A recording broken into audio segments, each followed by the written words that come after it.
खान पर हुए हमले मामले की, क्योंकि जैसे जैसे देखिए इस पूरे मामले को लेकर जांच तो हो रही है, लेकिन मिस्ट्री जो है इस पूरे मामले को लेकर अभी भी बनी हुई है। क्योंकि लगातार देखिए पुलिस ये कह रही है कि मामले की तफ्तीश जारी है, जांच भी हो रही है, आरोपी से पूछताछ भी हो रही है, लेकिन आखिर उस दिन यानी कि 16 जनवरी की रात हुआ क्या था, इसकी सच्चाई अब तक देखिए शिखा सामने नहीं आई है। और इसलिए हर कोई सवाल जानना चाहता है कि आखिर उस दिन हुआ क्या था।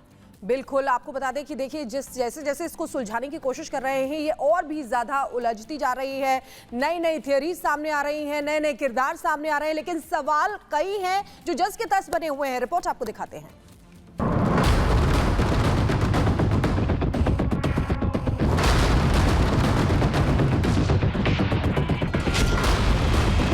बहुत सारी फेस स्ट्रक्चर से, आई से, जॉय लाइन से, स्किन टोन से काफ़ी अलग।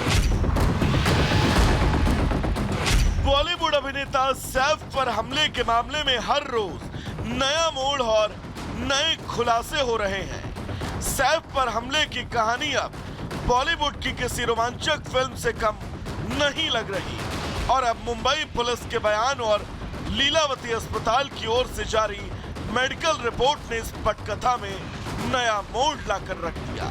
दरअसल शुक्रवार को पुलिस ने आरोपी शरीफुल इस्लाम को हिरासत खत्म होने के बाद बांद्रा की कोर्ट में पेश किया, जहां अदालत ने आरोपी की पुलिस हिरासत 29 जनवरी तक के लिए बढ़ा दी। हालांकि उस दौरान पुलिस ने जो कोर्ट में बताया, उसने इस मामले को नया मोड़ ला दिया।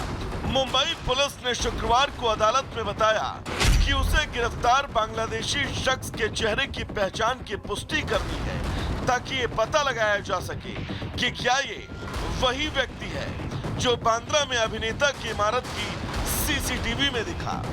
अब एक और जहां पुलिस आरोपी के चेहरे की पहचान करने की बात कह रही है, तो वहीं आरोपी के पिता अपने बेटे को फंसाने का दावा कर रहे हैं। सैफ पर हमले के आरोपी के वकील ने भी शहजाद की तस्वीर सीसीटीवी के साथ मेल नहीं खाने की बात कही है। बहुत सारी फेस स्ट्रक्चर से, आई से, जॉय लाइन से, स्किन टोन से काफ़ी अलग। तो मतलब कि आप ये भी कह रहे हैं कि हाँ आरोपी है, नहीं आरोपी कोई और है इसके अलावा?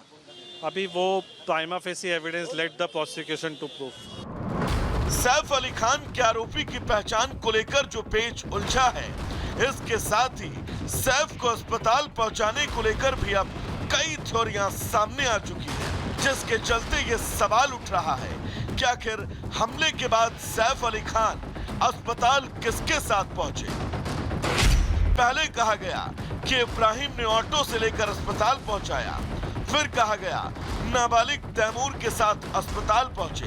मेडिकल रिपोर्ट के मुताबिक सैफ दोस्त के साथ आए। इन सवालों का जवाब जानने के लिए जब रिपब्लिक की टीम ने लीलावती हॉस्पिटल के डॉक्टर से सवाल किया, तो उन्होंने क्या कहा, आइए आपको सुनाते हैं।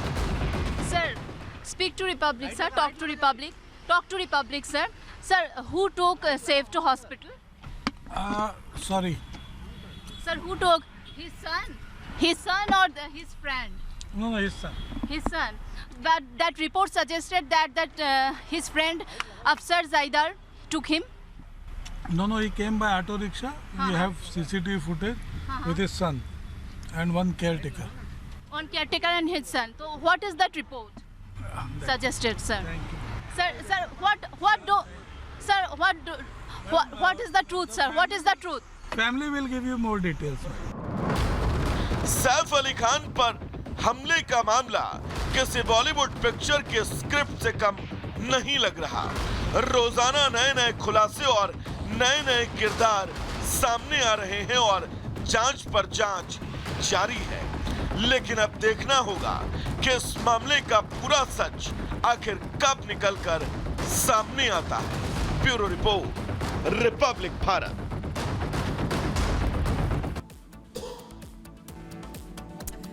और पूरा देश गणतंत्र दिवस मनाने के लिए तैयार है और तैयारियां जोरों पर चल रही हैं इसको खास बनाने के लिए, और लोगों को भी किसी तरीके की परेशानी ना हो इसका भी खास ख्याल रखा जा रहा है। बिल्कुल, देखिए तैयारियां पूरे देश भर में चल रही है, लेकिन अगर आप दिल्ली में रहते हैं तो फिर आपको काफी नियमों का जो ध्यान है वो रखना होगा, क्योंकि इस वक्त दिल्ली जो है अवैध किला बनी हुई है और ऐसे में जो ट्रैफिक एडवाइजरी जारी की गई है, तो आप अगर घर से बाहर निकलते हैं तो उन ट्रैफिक एडवाइजरी को एक बार जरूर ध्यान से देखिए। आपको रिपोर्ट के जरिए दिखाते हैं कहां पर किस तरीके से पाबंदी जो है गणतंत्र दिवस को लेकर ट्रैफिक पुलिस की तरफ से लगाई गई है।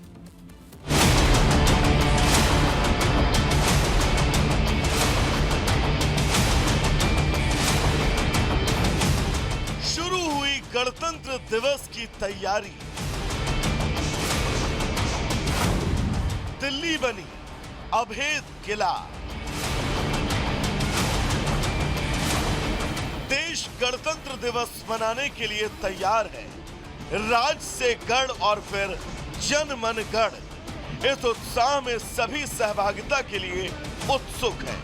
खास तौर पर देश की राजधानी दिल्ली, जहां इस दिन को खास बनाने की कवायद सन 1950 से अनवरत चली आ रही है, और यही वजह है कि कार्यक्रम में किसी तरह की परेशानी न हो और साथ ही दिल्ली में रहने वाले लोगों को उनके डेली रूटीन में कोई शिकायत न हो। दिल्ली ट्रैफिक पुलिस ने यातायात परामर्श जारी किया है। इस परामर्श में यात्रियों को कई सड़कों पर प्रतिबंधों और डायवर्जन के बारे में जानकारी दी गई। अतिरिक्त पुलिस आयुक्त यातायात ने बताया कि शनिवार शाम से शहर की सीमाओं पर प्रवेश प्रतिबंधित कर दिया जाएगा। ट्रैफिक डायवर्जन की एक विस्तृत यातायात योजना बनाई गई है, जिसके तहत शनिवार 25 जनवरी रात 9 बजे से सीमावर्ती क्षेत्रों में प्रवेश प्रतिबंधित रहेगा और केवल आवश्यक वाहनों को ही जाने की अनुमति होगी। ये प्रतिबंध परेड समाप्त होने तक लागू रहेगा। इसके अलावा विजय चौक से लाल किले तक परेड मार्ग की ओर जाने वाली सड़कों पर भी डायवर्जन रहेगा। उन्होंने कहा कि शनिवार रात 9:15 बजे के बाद सी हेक्सागन पर यातायात प्रतिबंध लागू हो जाएगा। दरअसल गणतंत्र दिवस परेड सुबह 10:30 बजे विजय चौक से शुरू होगी और लाल किले तक जाएगी। सुबह 9:30 बजे इंडिया गेट स्थित राष्ट्रीय युद्ध स्मारक पर समारोह होगा। जानकारी है कि परेड विजय चौक, कर्तव्य पथ, सी हेक्सागन, नेताजी सुभाष चंद्र बोस की प्रतिमा के चारों ओर, तिलक मार्ग, बहादुर शाह जफर मार्ग, नेताजी सुभाष मार्ग और लाल किले से होकर गुजरेगी। तो देश की अखंडता, समता और मूलता का पर्व मनाने के लिए दिल्ली तैयार है। साथ ही दिल्ली में सुरक्षा को लेकर कई लेयर तैयार किए गए हैं।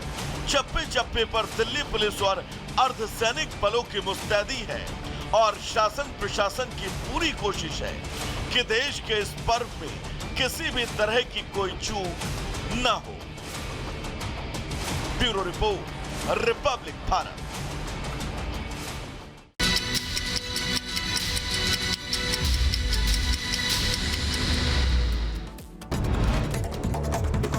दिल्ली विधानसभा चुनाव को लेकर गृह मंत्री अमित शाह आज तीसरा संकल्प पत्र जारी करेंगे। संकल्प पत्र का पहला भाग बीजेपी के राष्ट्रीय अध्यक्ष जेपी नड्डा और दूसरा केंद्रीय मंत्री अनुराग ठाकुर ने जारी किया था। सीएम योगी आदित्यनाथ आज प्रयागराज पहुंचेंगे। सीएम योगी यहां कई आयोजनों में शामिल होंगे। कुंभ में आयोजित संत सम्मेलन में भी शामिल होंगे। फिल्म अभिनेत्री ममता कुलकर्णी ने महाकुंभ में संन्यास ग्रहण कर लिया है। ममता कुलकर्णी अपने सांसारिक जीवन का त्याग करते हुए संन्यास ग्रहण किया है। ममता कुलकर्णी ने किन्नर अखाड़े में संन्यास लिया। किन्नर अखाड़े में पट्टाभिषेक संपन्न हुआ। अब ममता कुलकर्णी का नया नाम होगा श्री यमाई ममतानंद गिरी। अभिनेता सैफ अली खान पर चाकू से हमले के आरोपी की पहचान अब पुलिस करेगी, ताकि ये पता लगाया जा सके कि क्या ये वही युवक है जो इमारत के सीसीटीवी फुटेज में दिखा था। पुलिस ने आरोपी शरीफुल इस्लाम को बांद्रा में एक मजिस्ट्रेट अदालत में पेश किया, जिसने उसकी पुलिस हिरासत 29 जनवरी तक के लिए बढ़ा दी। विश्व हिंदू परिषद के केंद्रीय मार्गदर्शक मंडल की महाकुंभ मेला परिसर में बैठक हुई। बैठक में देश के प्रमुख संत शामिल हुए। संतों का कहना है कि पर्यावरण की रक्षा और विकास के लिए समाज से आगे आना चाहिए। बैठक में देश भर से हिंदू मंदिरों को सरकारी नियंत्रण से मुक्त करने का जागरण अभियान शुरू करने की घोषणा की गई है। संतों ने कहा है कि सभी मंदिर सरकारी नियंत्रण से मुक्त किए जाएं। मथुरा में नेशनल हाईवे पर सड़क हादसे में 2 लोगों की दर्दनाक मौत हो गई। बाइक सवारों को अज्ञात वाहन ने टक्कर मारी थी। मृतकों की शिनाख्त नहीं हो पाई। हरियाणा के रेवाड़ी में युवक पर गाय के झुंड ने किया हमला। गायों के हमले में युवक बुरी तरह से घायल हुआ। बदायूं में मामूली कहासुनी में 2 पक्षों में हुई जमकर मारपीट। दोनों पक्षों की तरफ से जमकर चले लाठी डंडे। मारपीट के दौरान कई लोग घायल हुए। एक युवक की हालत गंभीर। शाहजहांपुर में तमंचा लहराने का वीडियो वायरल हुआ है। पुलिस ने मामला दर्ज किया है। आरोपी की जांच में जुटी पुलिस। मैनपुरी में हिस्ट्री शीटर ने दलित युवक के प्लॉट पर कब्जा करने के लिए फायरिंग की। 5 लाख की रंगदारी भी मांगी गई। पूरी घटना सीसीटीवी कैमरे में कैद हुई। मैनपुरी में पुलिस ने शराब चुराने वाले गिरोह का किया पर्दाफाश। सरकारी शराब के ठेके से चोरी हुई 22 पेटी शराब और 1 कार समेत सभी गिरफ्तार। झांसी की महारानी लक्ष्मीबाई मेडिकल कॉलेज में एम्बुलेंस से आपको बता दें कि लगातार जिस तरीके से पूरा मामला सामने आया, इसके बाद नवजात को वक्त पर इलाज नहीं मिला, जिसे लेकर लोगों का हंगामा देखने लगा।